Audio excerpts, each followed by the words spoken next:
мигрант болуп кетип атат биздин кыргыздар.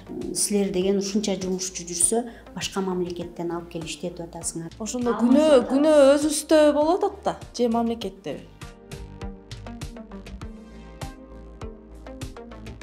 Бир кездерде Кыргыз өлкөсү бул мода өлкөсүнө айланганбыз. Биз Кытайды басып өткөнбүз да. Баягы орус эли бул кыйын эл келет да. Себеби дегенде мамлекетке киреше келтирип аткан жакты мамлекет колдош керек. Бизде завод, фабрика жок. Жумуш жок бизде деп арызданчубуз. Эми азыр бизде жумуш көп. Биз бул бийликти уйкусуздук күндөр менен күткөнбүз. Тетиги Орусияга барып көчө шыпырбай эле өз өлкөңдө ушундай сапаттуу кийимдерди тигип иштесең болот. Дүйнө жүзүнө чыкмак түгүл биз жаман отзывдарды алып баштадык. Кыргызстандан мусор келип атат деген отзывдарды алып келип атат. Саламатсыздарбы Сокол медианын көрүүчүлөрү, угармандары. Бүгүн биз подкастта өлкөбүздөгү акыркы учурда өтө орчундуу жана бир катар көйгөйлөр жаралып келе жаткан тигүү тармагы тууралуу сөз кылмакчыбыз. Бүгүн бизде конокто тигүүчү топтун жетекчиси Али Мырзаева Нурзат. Саламатсызбы? Кош келдиңиз. Биздин негизи эле өлкөбүздө ушул тигүү тармагы экономикага аябай көп салымын кошуп келет, анын баарыбызга белгилүү. Сиз бул тармакта канча жылдан бери эмгектенесиз? Мен бул тармакта быйыл 22 жыл болуп калды. Ушул тармакта кеткениме. Ушул цех иштеткениме да. Анан ага чейин деле мен ушул тармак менен келдим, жаш кезимден эле. Жакшы эле, Кудайга шүгүр, жакшы тажрыйба алдым. Бул кесиптен көп нерсени үйрөндүм. Азыр буйруса ушул кесип жагынан мындай аксабайм деп айта алам. Жакшы, Кудайга шүгүр. Анан баягы өзүбүздөгү эле баягы тигүү тармагындагы эле көйгөйлөрдөн аксабасак, анан адис жагынан, адистик жактан жакшы эле. Салыштырмалуу ошол сиз баштаган жылдардан азыркыга салыштырсак өнүгүп келе жатабызбы же аксап атабызбы? Кандай ойлойсуз? Эми бир 2000-2000 жылдардан баштап ушу 2006 жылдарга чейин аябай жакшы өнүгүп келген да. Андан кийин деле 2008 жылдарга чейин дагы бир аз ылдыйласа деле, бирок төмөндөсө деле баягы аксаган эмес да. Бир кездерде Кыргыз өлкөсү бул мода өлкөсүнө айланганбыз. Биз деген бул самопаш боюнча биз Кытайды басып өткөнбүз да. Биз кичинекей мамлекет болгон менен Кытай деген кандай чоң калк алар. Калкы кандай чоң. Алардын бир бөлчөгүндө түзүш кыйын да. Бирок ошентсе дагы биз ошончолук жакшы деңгээлге чыкканбыз. Каягынан, мисалы үчүн сапат жагынан. Мисалы Кытайдан биз кайсыл жагынан биз басып өткөнбүз. Бизде размерлери аябай мындай так стандартка жооп берген да. Мисалы үчүн Россиянын өлкөлөрүндө биздин ушул самопашып өздүк тигүү сатылып атканда товарларыбыз Кытайдан көптөр баягы көп количество менен кетириш үчүн ушул нерселерди Кытайдан алып келип, көбүнчө эле бир берилген буйрутма боюнча заказдарды этикеткаларын алмаштырып да салып көрүшкөн да. Бирок ошол кезде дагы баары бир баягы орус эли бул кыйын эл келет да. Размерди карап көрүп эле бул кыргыздык эмес деп, кыргыздыкы стандартка жооп берет деп, Кытайдыкы майдаланып кетчү да размерлери. Кошуна өлкөлөргө эч кандай жол бербегенбиз. Негизи Кыргызстанда базар экономикасын көтөргөн биздин кумтөр кандай күчтүү болсо, кумтөрдөн кийинки эле ушул өздүк тигүү тармагы болчу да. Бул жак менен биз көп жакты багындырдык. Ушуну менен биз даже таанылдык да. Керек болсо таанылдык биз бул нерсе менен. Ал кездерде сапат аябай күчтүү болчу, жумуш жүзүндө тартип катуу болчу, жумушчулар дагы азыркыдай эмес болчу, жоопкерчиликтүү болчу. Эртең мененки 8ден кечки алып өтө кеч иштегенде 8ге чейин иштечүбүз. Бул түндө алып калып иштетүү бул кийин эле чыгып кетти. жумушчунун жоктугунан, жумушчунун жетишпегендигинен баягы буйрутманы биз убагында бере албай, ошол түндө дагы тигип бергиле деп суранып отуруп, мына ушундай болуп калды да. Анан кийин бизде мисалы үчүн бул мамлекетке жакшы киреше алып келип аткан жакты мамлекет колдошу керек. Салыкка келсек, азыркы учурда салык көйгөй деп көпчүлүк тигүү тармагында иштегендер айтып атат. Анткени биз баарыбызга белгилүү болгондой эле баягы салык төлөп мыйзамдаштырып иштеген тигүү цехтери азыр аз. Анан жанагы үйлөрүндө ачып, патент менен иштеп, ушундай иштегендер көбөйүп кетти. Анан ушул салыкты балким азайтса, ошолор закондуу, мыйзамдуу түрдө иштеп чыгат беле? Салык тармагында кандай көйгөйлөр жаралып атат? Аныңыз туура, абдан жакшы суроо бул. Бизде дагы бул дагы аябай орчундуу көйгөй тигүү тармагында. Мисалы үчүн Кыргызстанда талапка жооп берген, талапка жооп бербеген деген цехтер бар да. Талапка жооп берген дегенде кандай? Баары жокту даяр товарды өзү чыгара алат. Талапка жооп бербеген дегенде буга көбүнчө үй тикмечилери кирет. Азыр мисалы үчүн мамлекет деген ушул тигүү тармагын колдоого алса, алган менен бизде баягы жумуш тартиби мурдагыдай орнобосо, мамлекеттин колдогону эчтеке болбой калат. Себеби дегенде мамлекетке киреше келтирип аткан жакты мамлекет колдош керек. Бирок эл өзүн өзү багат деп элди ээн эркин кое берген дагы болбойт. Себеби дегенде биз көптөгөн баалуулуктарыбызды жоготуп албашыбыз керек. Эмне үчүн? Мисалы үчүн түздөн түз биздин производствого кедерги тийип атса, мисалы үчүн бул үй тикмечилери. Булар деген көзөмөлсүз өзү жалгыз үйдө иш алып барган баягы кызматкерлер. Мисалы үчүн производство эч качан бул караңгы үйдө өнүкпөйт. Анан жалгыз адам менен эч качан өнүкпөйт производство. Ошон үчүн алар деген налог төкпөйт. Патент деген эчтеке билбейт.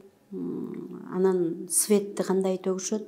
Эми азыр умный счетчик коюп койду. Илгери светти деле баягы тетир айландырып иштеткендер көп болгон.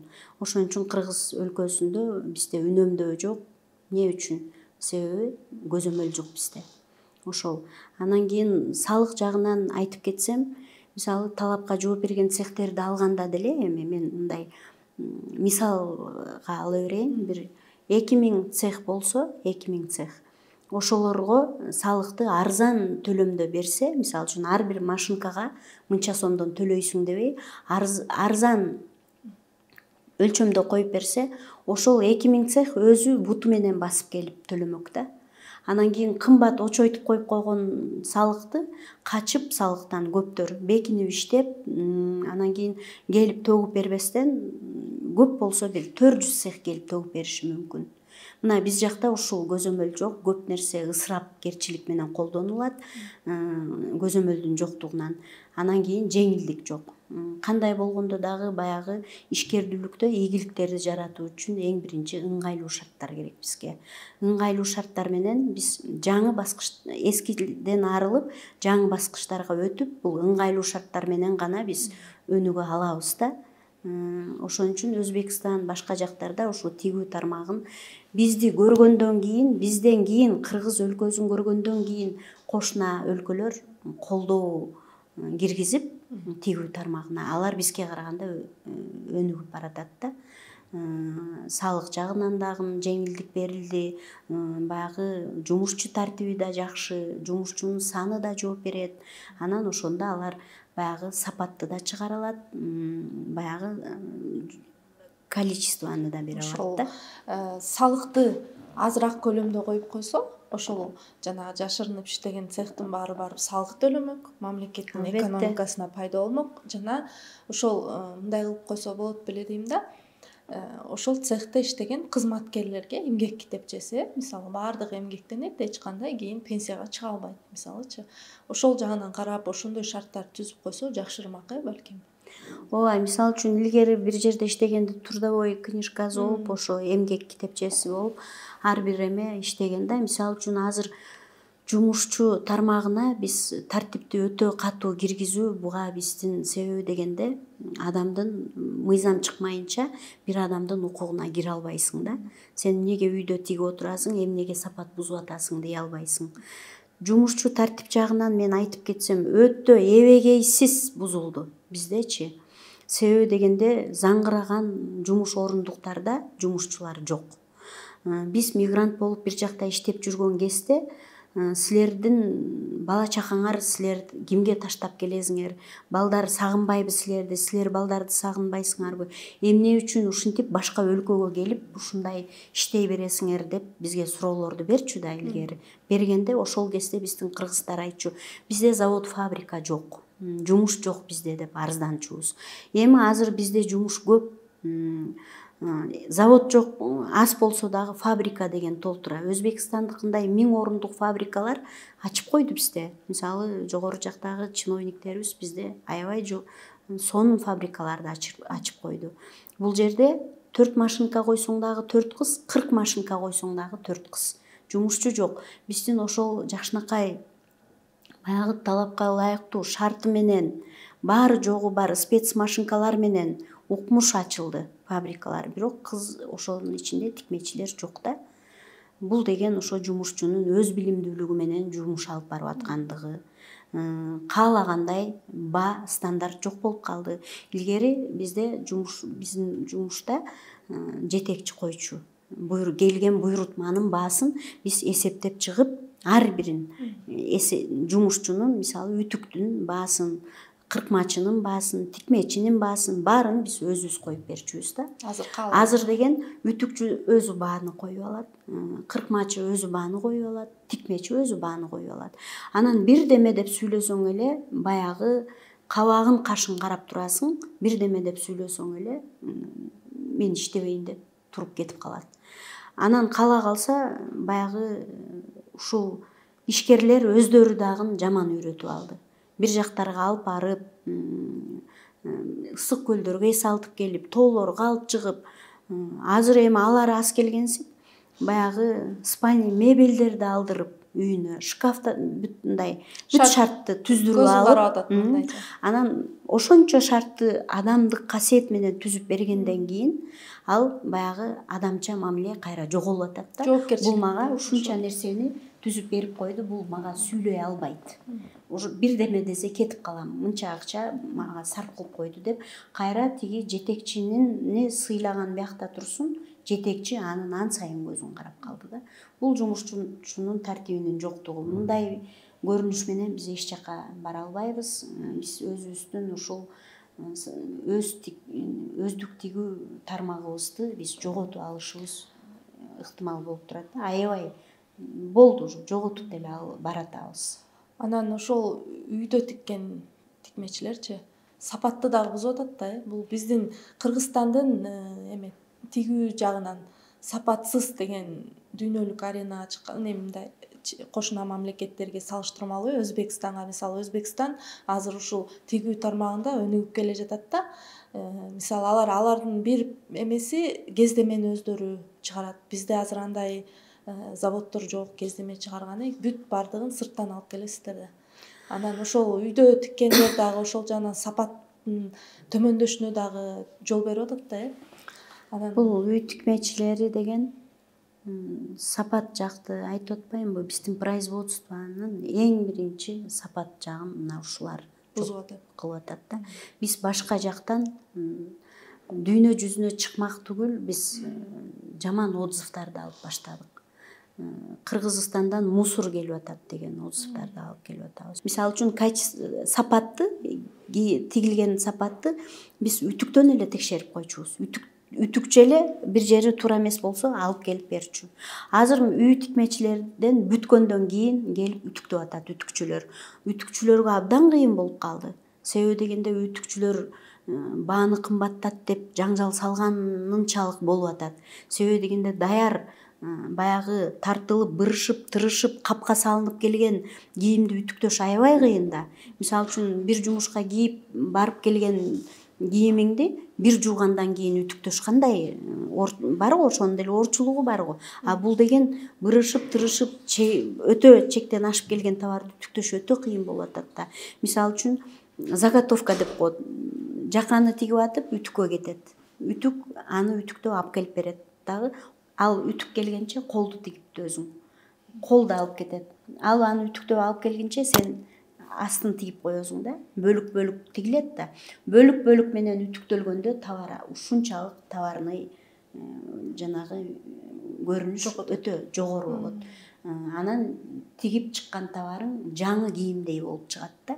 Мисалы ошол үйдөн тиккен тикмечилерчи айтып атпайсызбы жогоруда садиги менен, бала бакчасы менен, тамагы менен, жатаканасы менен деп ачып атышат депчи. Ошол жака келип иштешсе болбойбу же алар ошо үйүндө иштегилери келеби көбүнчө кандай? Эмнеден бул үй тикмечилери көбөйүп кетти? Үй тикмечилердин көбөйүп кеткени булар деген баягы качан бүтөсүң, качан бүтөрүп тапшырасың жумушту. Бүгүн монча баягы план жок да. Анан эрте жумушка келбейт. Уйкусу канганда туруп тигишет, каалашынча. Каалагандай тигет. Мисалы үчүн үйдө тиккендеге караганда ишканага келип тиксе, үйдө мисалы үчүн бир жуманын ичинде 500тү тигип берсе, а ишканада 1000ди тигип берет да. 1000ди чыгара алат. 1000ди чыгара албаса дагы 900 800тү чыгара алат. Себеби дегенде эрте келип эч жака көңүл бөлүнбөй, бир гана жумушка гана бөлүнөт. Азыр эми ишканада иштеп аткан жумушчулар дагы алардын деле тартиби аябай катуу болуп, мындай өтө чектен ашып кетти. Кино баягы соткадан кино көрүп тигип атат. Мейли музыка укканга уруксат бердик. Азыр баягы заманбап наушниктер чыгып калган, кулакка салып шунуру жок. Алар деген музыка угуп тиксе мейли ага. Кино көрүп тигип атат. Азыр машинкага катырып, анан телефонду мондай астына коюп бере турган буюмдар чыгып калган. Ошолорго илип алып телефонду тигип, кадимкидей телефонду карап тигет. Биз телефонду даже токтото албай атабыз да. Ошон үчүн өкмөт биздин өнүгүү жолду, мисалы үчүн ар бир адам өзүнөн башташ керек, өнүп өсүүнү. Буларга деген ушу тартип сабагы да керек болуп атат да. Ошон үчүн биз баягы технологдорду, откаларды окутуу курстарын ачып атабыз. Бирок ошол жерде кээ бирлер окутуу курсунда технологдорго ошо иш жүзүндө эле, иш жумуш деле өтө бербей, жок дегенде маданияттуулук боюнча дагы үйрөтүп, жоопкерчиликти үйрөтүп, жумуш тартибинде адам өзүн кантип алып жүрүү, ошолорду дагы үйрөтүү сабактарын киргизиш керек болуп калды. Себеби дегенде булар коомдон аябай четте болуп калып атат. Жалгыз үйдө өзү иштеген адам баягы эч коомго аралашпаган адамдын мүнөзү да өзгөрөт. Ошондон кечке мүнөзү өзгөрүп, кечке бас кыймыл жок. Мисалы үчүн эртең менен эрте туруп жумушка бар, таза аба жутуп, басып барган кыймыл жок. Үйдө отурат. Уйку түшкө чейин болот. Ошондон дагы бизде баягы арабалдар төрөлүп атат да, ден соолугу арабалдар төрөлүп атат. Тигүүчү топ дегендер ошондон келип чыгып аткан. Тигүү үй тикмечилер мына ушундан келип чыгып атат. Ошондо адамдардын жоопкерчилиги эң биринчи кезекте. Биринчи кезек жоопкерчилик. Көзөмөл, катуу тартип керек экен. Эми ошол жоопкерчиликти биз ишкерлер алып келе албай калдык. Ошо баягы акылым жеткен менен алым жетпейт болуп калды да. Бары жок акылыбыз жетип атат, бирок ал жетпей атат. Анан кийин мисалы үчүн бир убактарда бизде алым жетет, бирок акылым жетпейт деген кез келген. Баягы иштегенге алыбыз жетет, бирок мындай жаңы нерселерди издеп чыгып, жаңы нерселерди тигип чыгуу биздин акылыбызга көп келген эмес. Азыр бүт тармактан өнүп өсүү бизде жакшы, Кудайга шүгүр. Бирок жумуш тартиби жок, алыбыз жетпей калды бул жака. Бул жака мамлекет өзү киришиш керек да. Ошолордун жумушчу тартибинин азабынан мынакей азыр башка өлкөлөрдөн жумушчу алып келип биз иштетип атабыз да. Башка өлкөлөрдөн мисалы үчүн индустар, анан кийин пакистанецтер келип иштеп атат. Себеби дегенде бул жумушчу тартип тартип жагын биздин өзүбүздүн ажообуз деле айтып кетти го. Жаңы ак үйдү куруп атканда эмне үчүн ушунча кыргыз жигиттери башка мамлекетте балдарын таштап иштеп жүрсө, силер деген ушунча жумушчу жүрсө башка мамлекеттен алып келип иштетип атасыңар деген жерде биздин ажообуз айтты. Биздин кыргыз деди эртең менен убагында жумушка убагында келбеген аз келгенсип түштөнгөндө дагы 2 саат түштөнөт. Баягы колундагы кол телефонду 40 мүнөт аны карайт. Бирөө менен сүйлөшсө 1 саат сүйлөшөт. Кала жайга барып келиш үчүн 20 мүнөт. Бир күндө биздин кыргыз эсептеп чыксаң 3 саат иштейт экен. Калган убакыт бекер өтөт. Ошон үчүн ал жактан арзандыгын айтпаса дагы баягы тартипке жооп берет булар деп айтты да. Ошол эле нерсени ажообуз кандай айтса бизде деле ошол да. Аны индустар деп калдыңыз, ошол акыркы учурларда социалдык тармактардан көп көрүп атабыз. Ошол цехтин көбүн ошолор иштеп атат. Алар биздин кыргыздарга салыштырмалуу арзаныраак иштейт экен. Анан кыргыздар 12 саат иштесе, алар 24 саат бою деле иштей берет депчи. Анан бул келечекке эң чоң коркунуч туудуруп аткандай, мисалы биздин жумушчу орундарыбызды алар алып коюп атат. Эми баягы биз өзүбүз баягы мигрант өлкөгө киребиз да. Анан мигрант өлкөгө мигранттардын кереги жок го. Мигрант болуп кетип атат биздин кыргыздар. Ошондо күнөө өзүбүздө болуп атат да, Адамдын өзүндө болуп атат да, же мамлекеттеби? Адамдын өзүндө кандай дейсиз? Бизде жанагы жеке менчик жумуш иш көп, бизде ишканалар мамлекет тараптан жумуштун жоктугу болду биринчиден. Экинчиден анан жеке менчик ишканалар көбөйдү. Анан кийин баягы жумушту билимдүүлүк менен дагы, билимсиздик менен дагы башкаргандар бар да.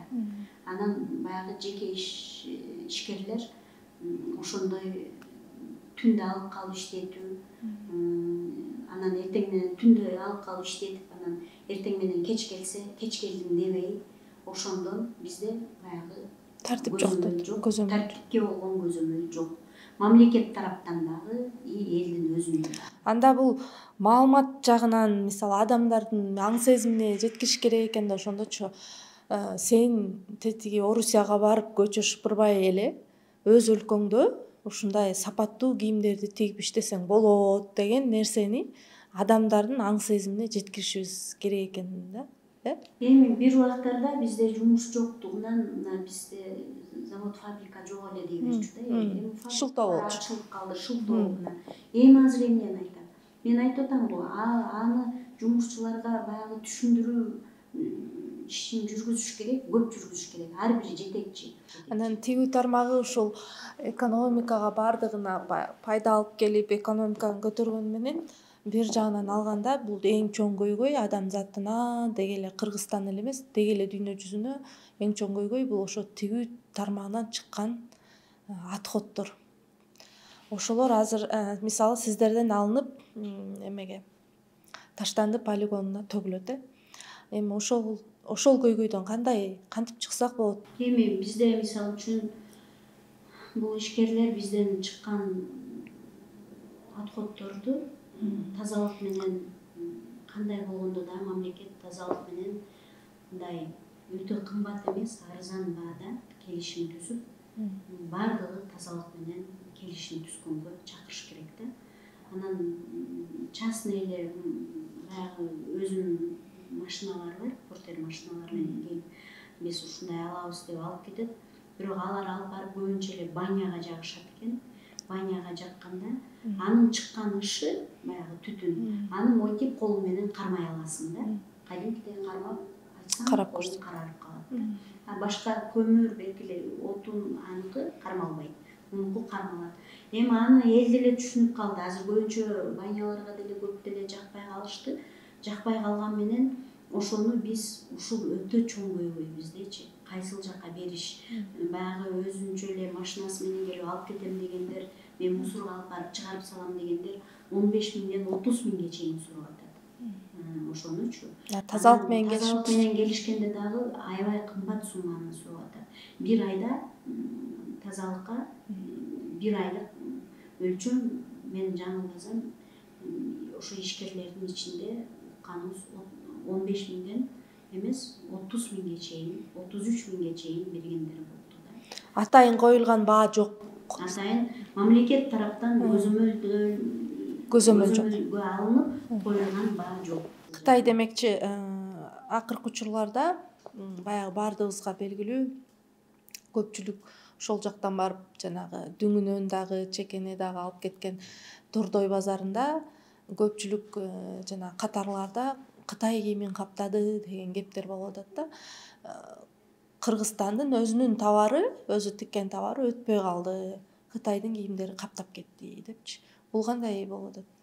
Менин айтып атканым баягы жеңил өнөр жай тармагы аксап, баягы производство чөкөлөп калды дегенин дагы ушул себептен дагы болуп атат да. Себеби дегенде биз сапат бере албай калдык. Башка өлкөлөрдөн аябай жаман отзывдарды алып атабыз. Анзас келгенсип баягы Кытайдын товарларынан мурда биз 2 эсе арзан тигип чыгарчубуз да. Баа жагында стандарт жок бизде. Өлчөм болбой калды, ченем. Анан Кытайдын товарынан биз 2 эсе арзан тикчүбүз. Азыр Кытайдын товары арзан, биздики 2 эсе кымбат. Анан бул жаатта ушундай көйгөйлөрдү айтып, мындай жогору жактарга кайрылдыңыздарбы? Кайрылып эле жатабыз, кайрылып атабыз. Биз бул бийликти уйкусуздук күндөр менен күткөнбүз. Биздин Садыр Нуркожоевич айткан илгеркидей кат ящиктерде саргайып жаткан каттар жок болуп, ар бир катка тыкыр көңүл бөлүнүп, ар бир кат каралат деп айткан. Азыр бизде жазган катың жолдон эле пишолду болуп кетет экен да. Жетпей калат. Эч жака жетпейт. 2022 жылдагы статистика менен ар бир 14-чү адам тигүү цехинде иштейт деп айтылган экен да. Ошон үчүн бул жаатта дагы көйгөйлөрдү чечиш керек экен. Балким сиз мындай кайрылганбыз деп атпайсызбы? Кирип кагаз түрүндө депчи. Азыр ушул социалдык тармак аркылуу балким биздин жетпей калып аткандыр биздин президентибизгечи. Биздин канал аркылуу кайрылып айта кетсеңиз болот. Эркин микрофон берели сизге. Ооба. Бизде баягы ар бир мамлекетте өнүп өсүүнү адамдар өзүнөн башташ керек, анан кадрды туура тандаш керек да. Негизи мисалы биздин тармакка ушул тармактын көйгөйүн билген, ушул тармакта иштеп кеткен, мисалы Зафар Сулаймановго окшогон ушундай балдарды, жаштар көп бизде, аябай кыйын балдар бар бизде. Ошолорду гана ушул кадр жагынан ушуларды алып келсе дагы биз жеткире алат болчук да тигил жактан. Анда мен бүгүнкү силердин ушул учурдан пайдаланып, ушул эфирден пайдаланып, мен Садыр Жапаровго жана Камчыбек Ташиевке кайрылат элем. Жеңил өнөр жай тармагы бизде бир убактарда аябай күчүндүү болду. Баягы Кумтөрдөн кийин эле Кыргыз мамлекетинде экономиканы өндүргөн жагынан биз 2-орунда турдук. Азыркы учурда өтө аксап калдык. Жеңил өнөр жай тармагы аксап, производство чөкөлөп калды. Импорт келип атат, экспорт кетип атат, иш жүрүп атат деген менен бизде өтө көйгөй чоң. Ошол көйгөйдүн баары көчөгөнүн артында кандай болсо дагы мен кайрылат элем. Ушу өзүбүздүн тармактагы баягы кадрларды туура тандап, бизге көңүл бөлгөн кадрларды шайлап, биздин дагы ушул жеңил өнөр жай тармагына, производствого көңүл бөлүп дегендей жумушчу тартибин тартипке келтирип, анан бизге жеңил өнөр жай тармагына ушул ишкердүүлүктө ийгиликтерди жаратуу үчүн бизге ыңгайлуу шарттарды түзүп, эми салык жагынан деле жана тазалык жагынан, могу отходдор жагынан, анан жумушчу тартип жагындагы көзөмөлгө алып, ушул үй тикмечилерди Өзбекстандыкындай, Турциядагыдай эле үй тикмечиси жок эле иш орундуктарда иш алып барсак, алып барган ишибиз көзөмөл менен баягы талапка ылайыктуу болуп, сапаттуу товарларды чыгарсак, башка өлкөлөргө илгеркидей эле жакшы отзывдарды алып, илгеркидей эле жакшы Кыргызстанга кирешелерди киргизмекпиз. Кандай болгондо дагы жеңил өнөр жай тармагы канча деген адамды жумуш менен камсыз кылып отурат. Өкмөт бизге эмне кылып берди деп отурган тармак эмес. Биз өкмөткө колдон келишинче ушул производствону көтөрүп, сапаттуу товар чыгарып, жумушчу тартибин күчкө келтирип, тартипке келтирип, производствону көтөрүп, биз өкмөткө жардам берели деген ой менен азыр иштеп жатабыз. Мисалы үчүн Кыргызстанда эмне эле митинг боло берет десе, көрсө ушул үнүбүз да жетпей, жазган катыбыз да жетпеген үчүн ошондон бизде митинг келип чыгат экен да. Биз деле митингди деле ар кандай жолдору бар да. Кээде мамлекет бизге кылып бергиле, бизге жасап бергиле, жеңилдик бергиле деп чыгышат. Бизде деген митингке деле чыга турган бизде ой деле жок. Бизге деген баягы көңүл бөлүп, биздин айткан нерселерибизге жок дегенде ушу жогору жактагылар келип кайрылып, баарына бирден тыкыр көңүл бөлүп койсо, ошол деле жетмек бизге. Рахмат. Убактыңызды бөлүп, бүгүнкү ушу тигүү тармагындагы көйгөйлөрдү, өнүгүүлөрдү айтып бергениңиз үчүн чоң рахмат. Биз ушуну менен коштошобуз. Бүгүнкү эфирден кийин мамлекет тарабынан болобу, же адамдардын өзүнүн жеке жоопкерчилигинен болобу, ушул тигүү тармагында өнүгүү болот деген ишенимдебиз. Сиздер менен бүгүн Бегимай Керимова болду. Бир аптадан кийин жолугушканча саламатта калыңыздар.